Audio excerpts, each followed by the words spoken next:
Thank you, everybody. Merci. And today I wanted to start off by talking about the upcoming meeting with President Biden and Prime Minister Justin Trudeau. What I want to highlight is that many of the things that President Biden has committed to doing are things that we have fought for here in Canada and Justin Trudeau has refused to do. To bring in a minimum wage of $15 an hour was something we've long called for, we've long fought for. Initially, the idea was snubbed, and now this was a commitment that the Liberals made. But as many of their commitments, they haven't followed through. President Biden's already indicated he's going to increase the minimum wage. We know that the moratorium for students, this is vital. Students cannot find jobs, that they are one of the hardest hit. We've seen from report after report, the jobs reports indicates that young people have been disproportionately impacted, as well as racialized people and women. So one of the things that young people are asking for, students are asking for, is a moratorium on paying back student loans. At the federal level, this has to happen. We've called for it. A motion was passed in Parliament. President Biden looks like he's about to do it. Justin Trudeau needs to follow suit. For the vaccination, President Biden has enlisted the aid of the military and deployed over 1,000 troops to help in the vaccine rollout and the actual vaccination process, supporting the efforts of states. We've called for, similarly, at the federal level, we need an all-hands-on-deck approach. So a lot of the things that President Biden are committing to do are things that we want Justin Trudeau to do. And finally, with the concerns raised around the Buy American initiative in the States and how that would deeply impact Canada, we're proposing that there should be a modification, an exception for Canada, given the fact that our economies are so integrated. Products aren't just made in Canada or America. Often the very same product goes over the border a couple of times, and products come from both America and Canada to produce the final end product. So we need to continue to say, there needs to be an exception for Canada, given our economy's integration, perhaps a North American clause instead, but certainly not one that excludes Canadians, which is going to deeply impact Canadian and American manufacturers who rely on each other. And finally, I think there's a role that can be played working together in this meeting. I hope to address the issue of steel dumping. We know that Chinese steel continues to be dumped into the market, lower quality steel with less protections for the environment. So the tackling of this issue would directly help not only the environment, but create better jobs in both Canada and America. So tackling steel dumping could be something that could be worked on. So these are some of the things that we're hoping are raised today. And we hope that Justin Trudeau looks at what President Biden is doing and does some of those same things here that we've long called for.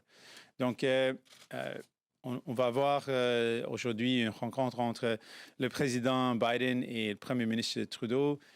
On veut souligner, il y a quelques engagements que le président Biden a fait, qu'on veut voir ici au Canada, on veut mettre en œuvre ici au Canada. Par exemple, la moratoire sur la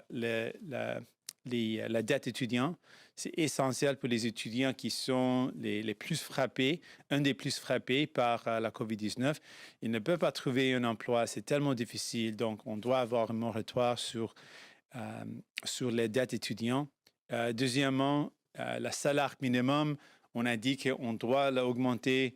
On l'a poussé depuis des années. Maintenant, le président Biden a déjà s'engagé de faire ça. On veut voir ça ici au Canada. Aussi, le président Biden a déjà envoyé plus de 1000 soldats des forces américaines pour aider dans la vaccination. On veut voir la même chose ici au Canada, que tous les gens qui peuvent aider dans la vaccination sont engagés à faire ça. Donc, on pense que les forces canadiennes doivent jouer un rôle aussi avec tous les travailleurs de première ligne qui peuvent aider dans la vaccination. Et finalement, avec le propos aux États-Unis d'acheter aux États-Unis seulement les produits américains, ça pose un problème aux travailleurs et travailleuses ici au Canada. Donc, on veut que le gouvernement fasse le travail d'encourager une exemption pour les Canadiens, pour le Canada en fait, parce que notre économie est intégrée, les deux économies sont tellement intégrées, donc on doit reconnaître ça, donc pousser pour une exemption, peut-être d'acheter des produits nord-américains au lieu de seulement dire américains. Donc, ce sont des enjeux qu'on veut voir dans cette discussion et les éléments qu'on veut voir pour aider les travailleurs et travailleuses au Canada. Merci, thank you. And that's some of my opening. I'm ready for your questions now. So we'll now take questions, starting with questions on the phone. Quick reminder, as usual, one question, one follow-up per reporter. Nous allons maintenant prendre les questions, commençant par les questions au téléphone. Un petit rappel, une question suivie comme à l'habitude.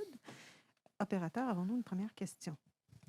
Thank you. Merci. Please press star one at this time if you have a question. S'il vous plaît, appuyez sur étoile 1 maintenant pour poser une question.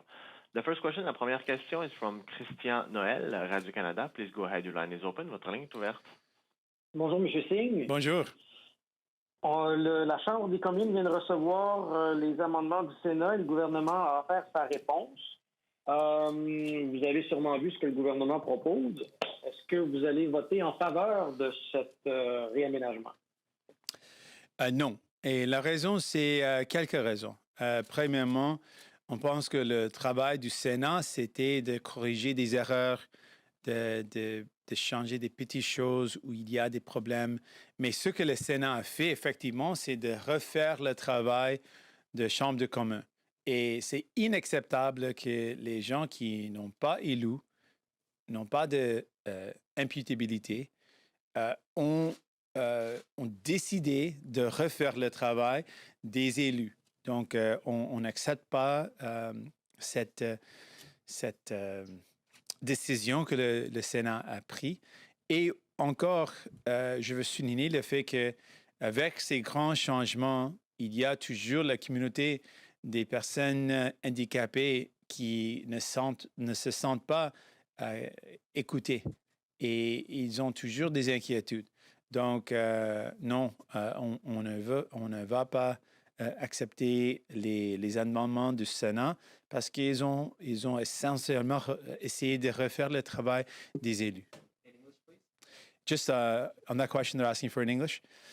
So no, we are not going to support the amendments, the Senate amendments, and for a very specific reason. First of all, the Senate is unelected, unaccountable. And what they've done in this case is they've tried to redo the work of the elected officials. You know, the Senate absolutely has a role to play, perhaps in correcting a mistake and minor adjustments, but not to redo the work of elected officials. They're not accountable. Elected officials are accountable to Canadians, and the work done by Canadians should continue. In addition, the disability community has raised a lot of concerns that they don't feel like they've been listened to. So we are certainly not going to accept changes brought in by the Senate when they absolutely did not listen to the concerns of people in the disability community. This is a very difficult file to manage, and there's a lot of difficult decisions to be made. And they certainly should not be, these powers should not be massively expanded by the Senate. They should remain the work of the elected officials.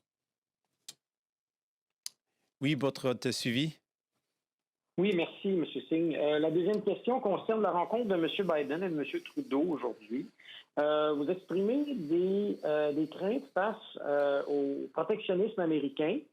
J'essaie de voir, ça touche quand même, ce protectionnisme-là de Buy American, seulement les contrats qui seraient offerts par les gouvernements, donc l'approvisionnement public. Pourquoi est-ce qu'à votre avis, il faut demander une exemption? Et qu'est-ce qu'on doit donner en retour? Parce que habituellement, c'est du donnant-donnant. Donc, vous donneriez quoi en retour? Donc l'exemption, c'est effectivement une question d'efficacité. Parce que la réalité avec les États-Unis et le Canada, on est deux pays et deux économies qui sont complètement liées. Et pour un produit qui peut-être est marqué comme produit aux États-Unis, souvent, c'est des éléments qui sont produits au Canada, puis envoyés aux États-Unis, et le produit final est complété aux États-Unis. Mais notre économie, c'est tellement intégré. Et on a vu ça avec les tarifs contre les producteurs au Canada. Ça a eu un impact sur l'économie aux États-Unis parce que notre économie est assez liée. Donc, pour reconnaître cette lien entre les deux pays et pour protéger nos travailleurs et travailleuses. C'est essentiel qu'on reconnaisse cette réalité différente et unique des États-Unis et Canada, et puis avoir une exemption comme ça. Operator, next question. Thank you. Merci. La prochaine question, the next question is from Raymond Filion, TVA. Please go ahead, your line is open. Votre ligne est ouverte. Merci. Bonjour, M. Singh. Bonjour. Toujours par rapport à la rencontre entre M. Trudeau et M. Biden cet après-midi, est-ce que, selon vous, M. Trudeau doit demander au président américain que les États-Unis fournissent des doses de vaccins au Canada? Je crois qu'on est des alliés et on doit travailler ensemble. C'est essentiel de faire face à une crise mondiale avec une approche mondiale, mais en particulier dans l'Amérique du Nord, comme j'ai dit dans la question que j'ai déjà répondu, on est tellement liés. Donc, votre question soulève un enjeu important, le fait que notre économie est liée et si on fait face à la COVID-19 au Canada ou aux États-Unis, mais l'autre pays n'est pas là, ils ont toujours des défis, ça va avoir un impact sur l'autre pays.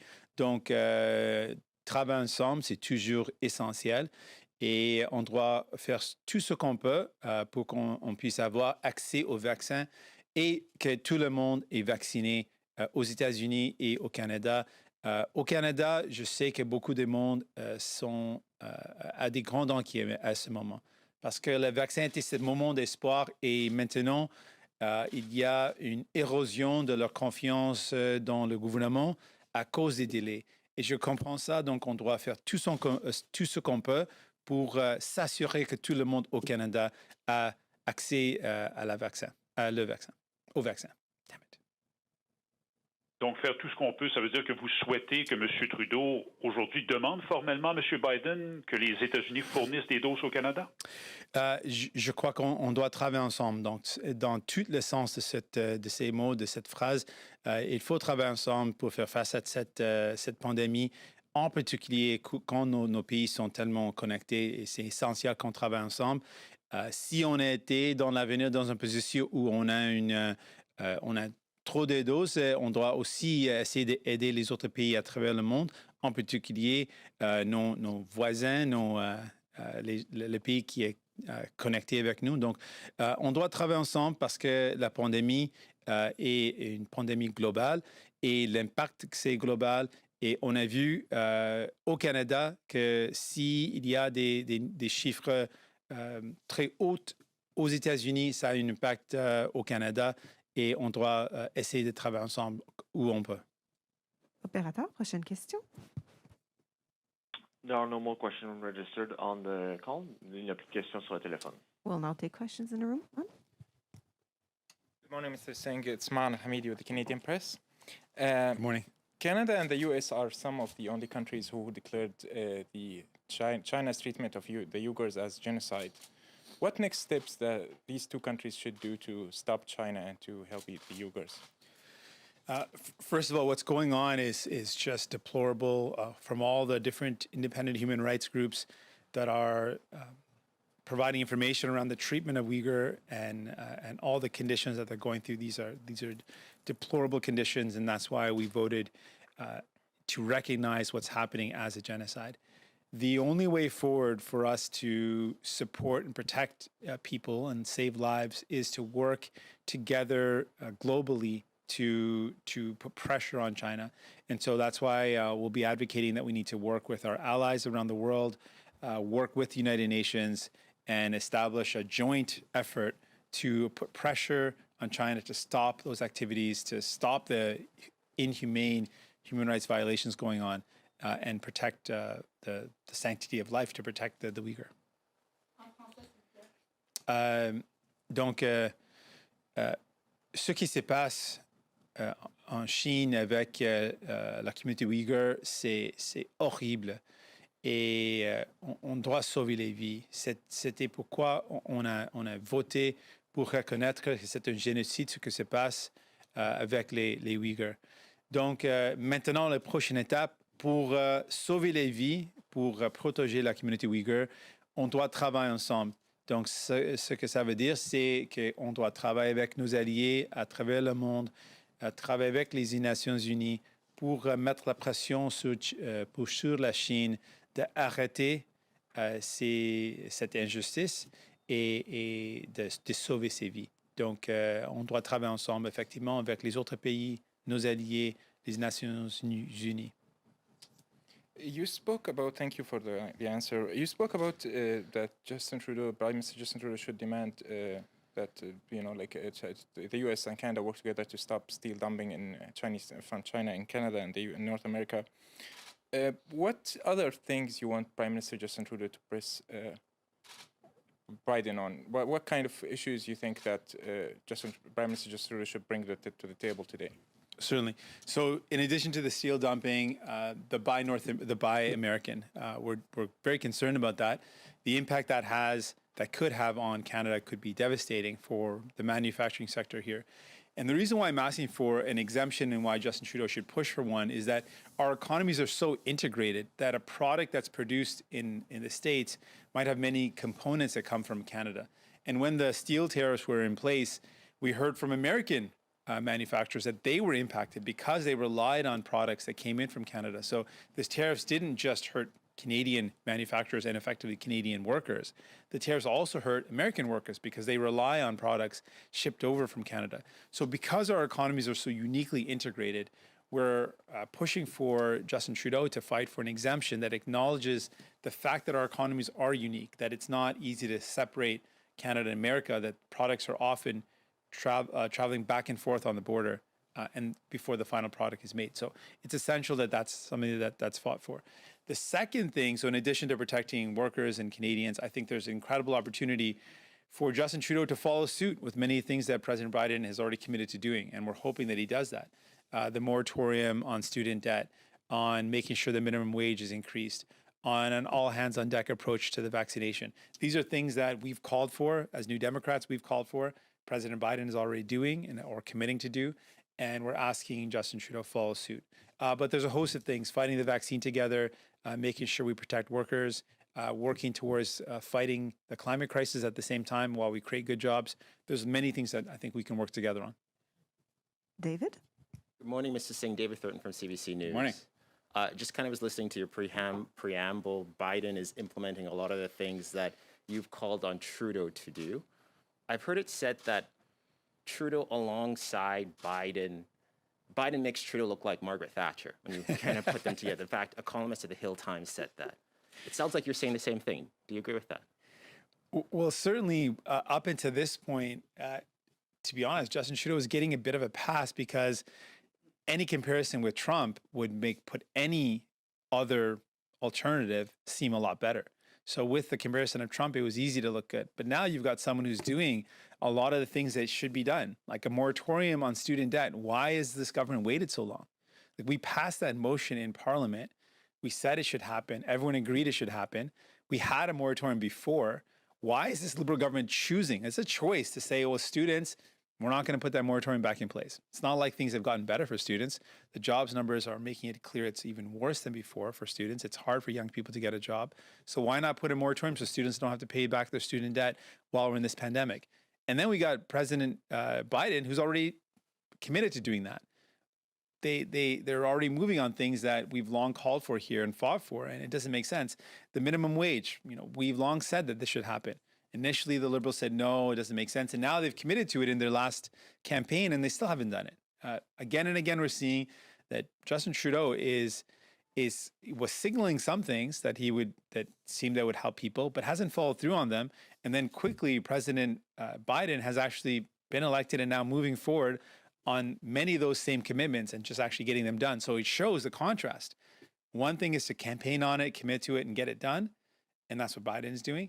And Justin Trudeau has said he would do it and then has let people down and let students down, let young people down, let people down again and again. And it's just wrong. And now we've got an example of someone who's showing them, well, it doesn't have to be that way. And we've always said that it doesn't have to be that way here. I didn't give you the Margaret Thatcher. Well, you feel free to give it if you want to. But okay, let me ask you about MAID. I've heard it said among people in the Senate that a lot of the issues that the Quebec court have brought up with the old MAID legislation, senators had a red flag to that. They were saying that these are deficiencies in your original bill and they should be fixed. And, you know, a couple years after, we had a court who identified that. And now they're saying the same thing. We told you so, that there are deficiencies in this MAID bill and there are deficiencies in your new MAID bill. So we're just trying to make it better, right? And we're saving you the work that a court is going to probably, you know, identify as issues. So I guess, you know, is it fair to say that this is an unelected chamber? They're not expressing the wills of the people because they've flagged issues that the Quebec court has said that are issues in the bill, is the legitimate concerns. It's a fair point you raised, and I want to respond to it thoughtfully. At the end of the day, this is a very difficult thing. Working through this, there's been a lot of pain and a lot of worry. The disability community in particular has been really raising concerns. Given how difficult this is, that there is a principle here that I think is fundamental. And the principle is elected officials make a decision, and if the people do not support that decision, they have the ability to vote them out. They have that accountability. And when we've got a bill that's presented, the work's been done, work in terms of hearing from people and making changes, working in committee, and then a bill's presented. If that bill is almost rewritten by the Senate, it really undermines this principle that, well, you've got work that's been done by elected people that's then completely redone by unelected people. And that principle for me is problematic because there is no way for people to say, well, we disagree or we agree. There's no way for people to express that when it comes to the Senate. And so, you know, it doesn't preclude that sometimes the Senate might have a good idea. But the principle for me that is fundamental is that people should be able to say, have the accountability that they want to support the work being done. They can vote for them. If they don't like the work being done, they can vote against it. That ability is not there when it comes to the Senate. So the Senate should not be overextending their ability to rewrite legislation. They should provide some input, provide some modifications if there's some errors, but they shouldn't be redoing the work. And that's what's happened here. And that's why it's problematic. I'll check one more time if we have questions on the phone. Operator? Thank you. Merci. La prochaine question, the next question is from Hélène Buzetti, de la Coop de l'Information. Please go ahead, the line is open. Votre ligne est ouverte. Oui, bonjour, M. Singh. Moi, Bonjour. j'aimerais revenir sur les armes à feu. J'aimerais savoir quelle est votre position précisément. Est-ce que le rachat des armes d'assaut devrait être obligatoire? Et que pense votre caucus à cet égard qui a l'habitude d'être un peu divisé sur la question des contrôles des armes à feu? Merci. Donc, je commence avec le deuxième élément. Notre caucus, nous sommes unis dans le but de protéger la population. Ça, c'est essentiel. Donc, on est complètement unis avec cette but. Et on pense que oui, le gouvernement, les libéraux, Justin Trudeau a promis d'avoir un achat obligatoire. Et c'est un problème avec ce projet de loi. Il y a des autres problèmes aussi dans ce projet de loi. On a déjà dit qu'on doit augmenter les finances pour donner les ressources aux gens qui travaillent sur les frontières pour arrêter les armes à feu illégales. Et on a vu quelques éléments, mais ce n'est pas assez fort qu'on a vu. Donc, il y a des problèmes avec le projet de loi. Et un critique, c'est le fait qu'ils ont promis de faire une chose et ils n'ont pas le fait. Et pour moi, effectivement, ce qu'on veut voir, on va écouter tous les experts, tous les militants qui militent pour plus de protection. On veut voir un projet de loi qui protège la population. Ça, c'est notre but. On va continuer de voir si c'est ça. Et on va écouter les débats et écouter tous les gens qui donnent leurs conseils. OK, donc un programme de rachat obligatoire. Pardonnez-moi, ils ont demandé la même réponse en anglais, et puis je vais retourner à votre suivi. Excusez-moi pour un instant. With the bill on gun control, our party and our caucus is completely united around the principle of protection and making sure people are protected. That is without a doubt something that we're all united on. When it comes to the obligatory buyback or the mandatory buyback, this is something that the Liberal government promised to do. They promised to do it in their campaign. They campaigned on that, and they haven't delivered. So they broke their promise there. That's a concern. There are some good elements in the bill, and there's some problems. We wanted to see more finances and resources given to our border security agencies so they could stop the flow of illegal guns. That's one of the big concerns. And there's some supports indicated, but that's not strong enough. But there's some good elements as well. And what we want to do at the end of the day is see if this bill actually works. So we'll listen to the debate, and we'll listen to the inputs of advocates and people that are advocating for better gun control, and hear their concerns and see if this bill is actually going to work to keep people safe. That's really our goal at the end of the day. Merci. Et votre suivi? Donc, j'en comprends que vous voulez un programme de rachat obligatoire et que votre caucus est d'accord. Sur la question des armes de poing, est-ce que vous auriez préféré une interdiction pan-canadienne? Et encore là, est-ce que votre caucus est d'accord avec ça? Merci. Non, ce qu'on a dit, c'est qu'on doit donner le pouvoir aux municipalités. Et dans ce projet de loi, ça donne le pouvoir aux provinces. Et c'est une bonne chose parce que les provinces peuvent mettre en œuvre une interdiction régionale. Maintenant, ils vont avoir le pouvoir. Donc, ça, c'est une bonne chose parce qu'on a dit qu'on doit donner les pouvoirs aux municipalités. C'est toujours notre pensée qu'on doit donner le pouvoir directement aux municipalités de le faire. Mais dans ce cas, en donnant le pouvoir aux provinces, ça peut aussi aider dans l'interdiction régionale, peut-être. Donc, je pense que ça peut aussi fonctionner. Mais effectivement, ce qu'on veut voir, c'est un projet de loi qui protège la population. On a vu des incidents de violence horribles. On veut éviter ça, on va prévenir ça. Et avec des bonnes lois, des bons projets de loi qui protègent la population, on veut y arriver. Et la dernière question sera au téléphone. The last question will be on the phone. Operator. Thank you. Merci. La dernière question. The last question is from Catherine Lévesque, La Presse canadienne. Please go ahead. Your line is open. Votre ligne est ouverte. Oui, bonjour, M. Singh. Bonjour. Je voulais revenir sur l'aide médicale à mourir parce que vous n'avez pas tout à fait répondu à la question de mon collègue Christian Noël tout à l'heure.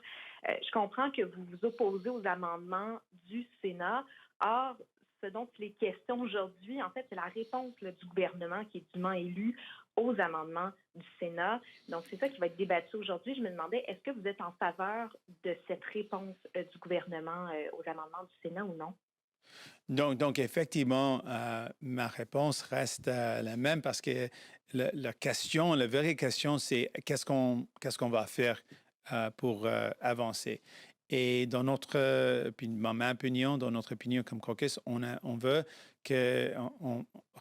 rejeter les amendements du Sénat parce qu'ils ont fait un travail, ils ont essentiellement refaire le travail des élus. Et pour aller de l'avant, on va dire que non, on n'accepte pas les amendements du Sénat. Et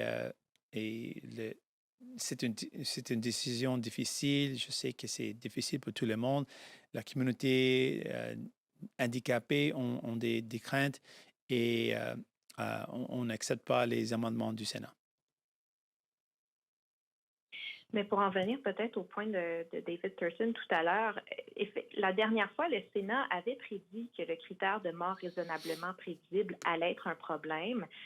Finalement, c'est la Cour au Québec qui lui a donné raison. Cette fois-ci, ne pensez-vous pas que le Sénat a des craintes bel et bien légitimes, a des points légitimes? Je comprends que sur la forme, vous vous opposez aux amendements du Sénat, mais sur le fond, ne pensez-vous pas que le Sénat apporte des points importants? Dans ce cas, encore, je dis que c'est une décision tellement sensible et beaucoup des opinions tellement fortes. Et dans ce cas, c'est essentiel que c'est les élus qui prennent la décision et que le Sénat ne refait pas le travail des élus. Et c'est ça, c'est pourquoi je dis non, on n'accepte pas les changements, les amendements du Sénat. Oui, peut-être il peut soulever un problème, il peut soulever des petites erreurs, mais ce n'est pas leur travail de refaire tout le travail des élus. Ceci met fin à la conférence de presse. This concludes the press conference. Thank you. Merci, thank you.